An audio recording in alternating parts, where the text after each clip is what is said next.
Il apprenait le français depuis peu et voulait pratiquer. Nous avons commencé à parler, lentement, avec patience. Comment? Vous dites I like France?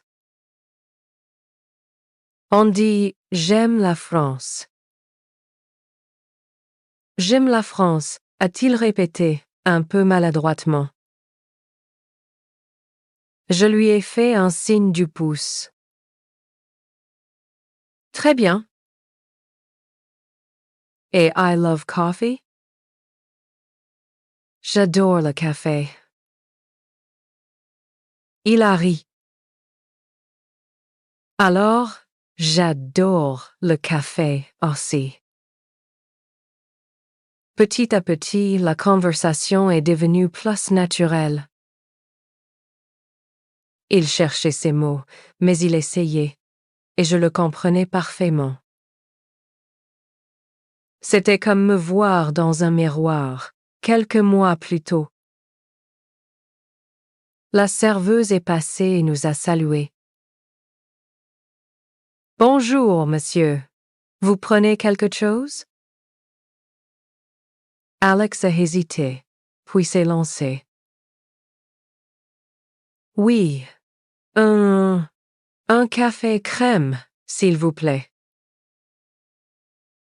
Très bien, a-t-elle dit avec un sourire bienveillant. Quand elle est partie, Alex a soufflé. Oh là là, j'ai réussi? Oui, et sans erreur. Il a levé les bras, fier comme un enfant. Je n'ai pas pu m'empêcher de rire. À ce moment-là, j'ai compris que j'étais passé de l'autre côté. De celui qui apprend à celui qui partage. Et c'était un sentiment merveilleux. Je me souvenais de toutes les fois où quelqu'un avait eu la patience de m'aider. La serveuse, le boulanger, l'homme du journal, la vieille dame.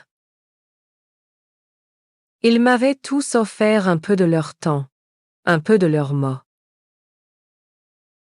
Et maintenant, c'était à mon tour de donner.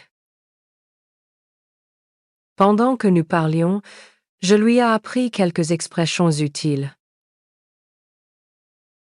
Ça va? Veut dire How are you? Pas mal veut dire Not bad. Et c'est pas grave veut dire It's okay. Il répétait après moi, avec le sourire. Puis il m'a demandé Pourquoi vous aimez le français? La question m'a surpris. J'ai réfléchi un instant, puis j'ai répondu. Parce que le français m'a appris à vivre plus lentement, à écouter, à observer, et aussi à sourire plus souvent. Alex a hoché la tête. C'est beau.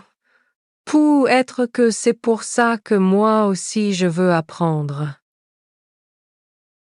Quand il est parti, il m'a serré la main et m'a dit « Merci, Julien.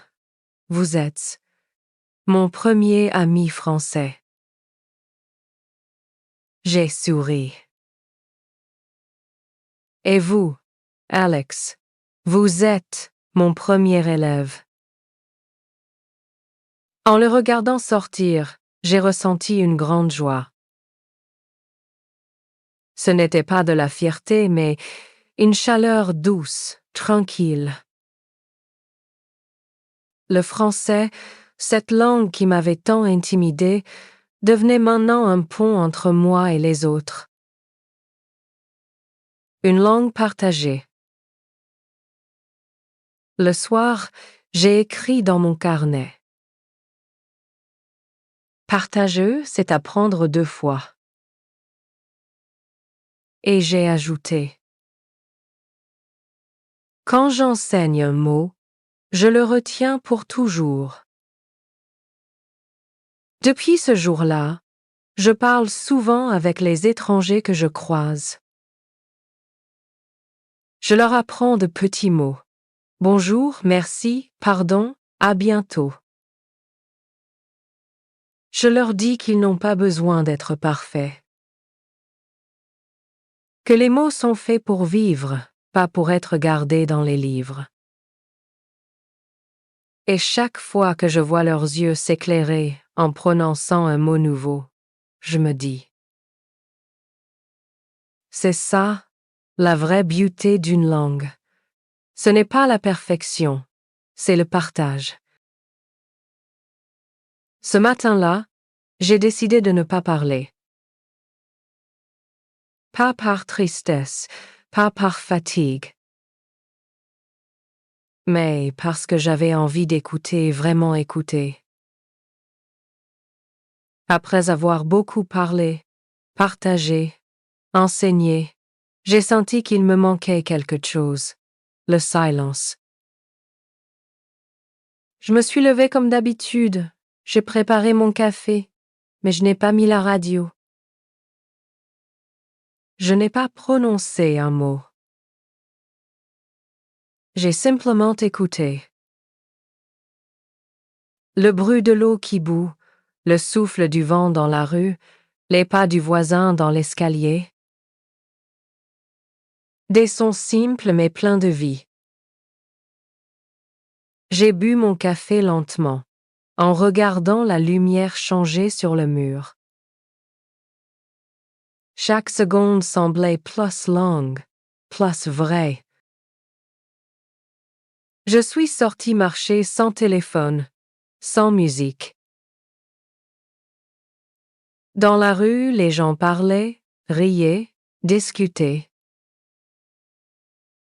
Moi, je les écoutais. Et pour la première fois, j'ai remarqué la musique du français dans son état pur.